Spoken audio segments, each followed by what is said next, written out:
ดูชัดจัดนะมวยดู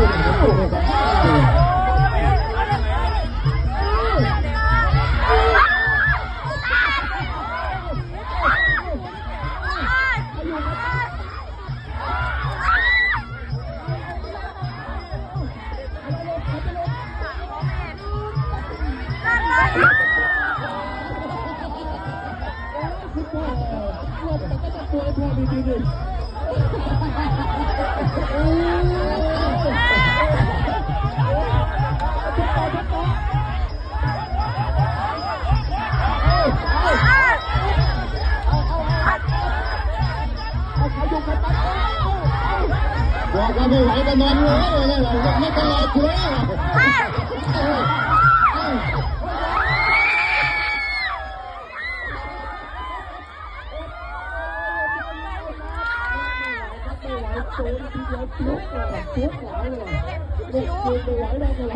ขอโทษขอพูดกันนะขอโทษดูแล้วมันรู้จักกันเลยนะเราใจใจกันแบ